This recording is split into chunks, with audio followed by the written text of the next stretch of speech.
One. Hello friends, myself Balashi Pawar, Assistant Professor, Department of Chemistry and Biochemistry, Government Science College, Bangalore. You know that milk is called as a complete food. Then why it is called as a complete food? It has all the requirements by the body, major macronutrients, carbohydrate, lipid, protein and also micronutrients also present in the milk. So then today we are interested in amount of protein present in the milk, that is 3.3 gram of protein will be almost nearly 3.3 gram of protein will be present in the milk. Which is the protein present in the milk that is called as a casein. Let us discuss how this casein can be extracted from the milk. You know, casein is a protein. Every protein has its own pI value. It is the mean that isoelectric pH. The casein isoelectric pH is 4.5. Above this 4.5, this casein is present in the milk in the soluble form as calcium and potassium caseinate. So in order to precipitate this casein, we need to be lower the pH of this casein below 4.5. So for that, now let us take HCl.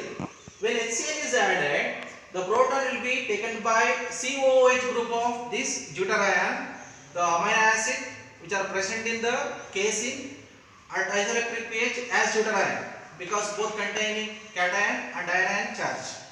When we add acid, it is a proton donor. That proton will be taken by COO group to form a COH group. Then the amino acids become as cation.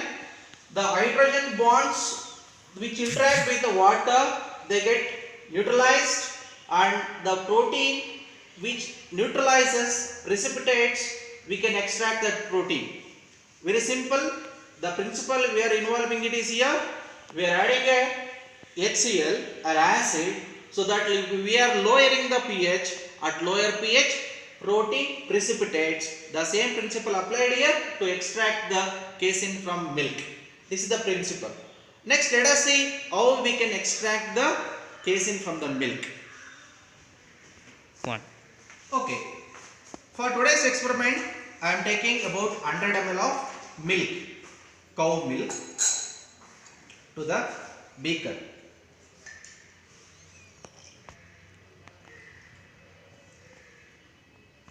As we defined in the principle, we are adding HCl, that is 10% of HCl is taken in the dropper or pipette, and this 10% HCl will be added drop by drop with continuous stirring, so that the pH goes on decreasing. The hydrogen bond that makes the interaction of this casein with the surrounding aqueous media get disturbed. Then the protein pI value comes down, so that gradually the protein precipitates. So that you can see how the curd formation takes place, that you don't know, because it takes nearly hours together, natural process.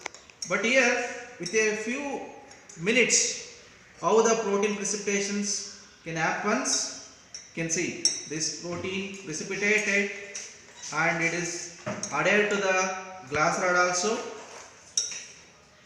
and the homogeneous mass of content in the milk get denatured, that you can say precipitated. So gradually it is settling. With continuous stirring, go on adding the acid. You can see here it is settled. But maybe little more protein which is not yet precipitated, that we can precipitate by addition of extra HCl. Nearly for about 100 ml of milk, 3 to 4 ml of 10% HCl is enough. If you add extra also no problem, because we are neutralizing it, the extra HCl, by addition of NaOH. So now the precipitation is almost completed, because in order to complete precipitation we added HCl extra. This HCl can be neutralized.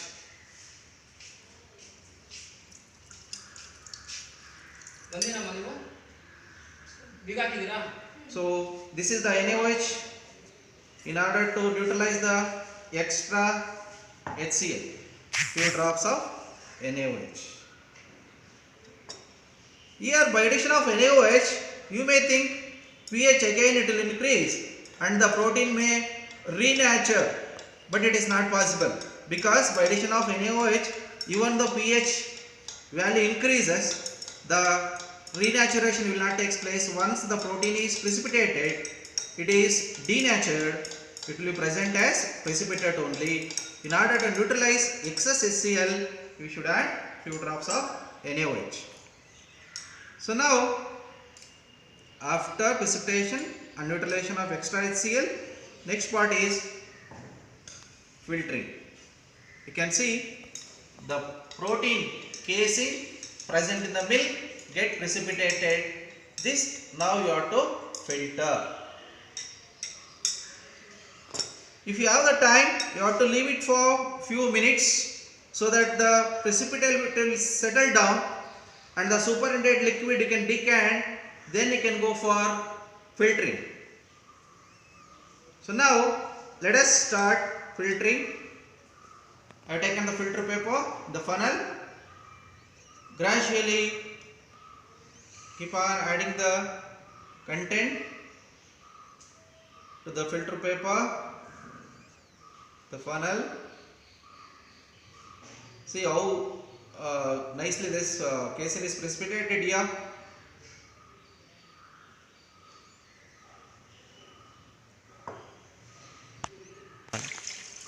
Okay, after complete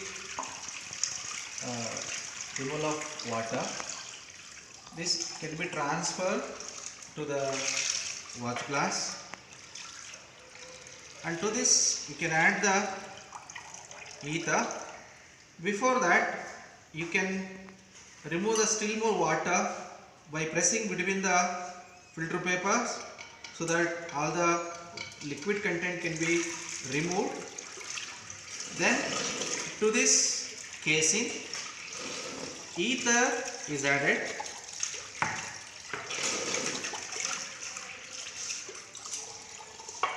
Few drops of ether will be added to this casein.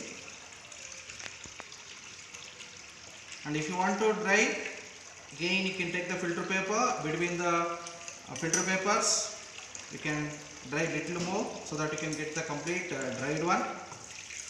And we are adding the ether. Then this is can be dried again by keeping it on the water bath. Complete evaporation takes place. Then after complete removal of moisture, you can take the weight of the casein. So today we came to know that how casein can be extracted from the milk.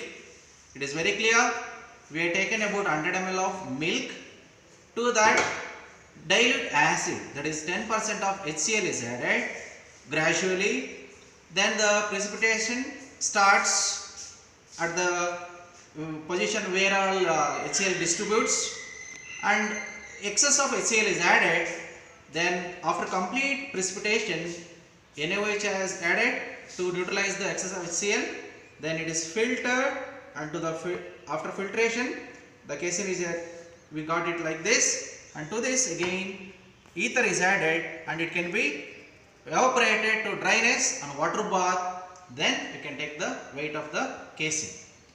So thank you for listening the extraction of casein from milk.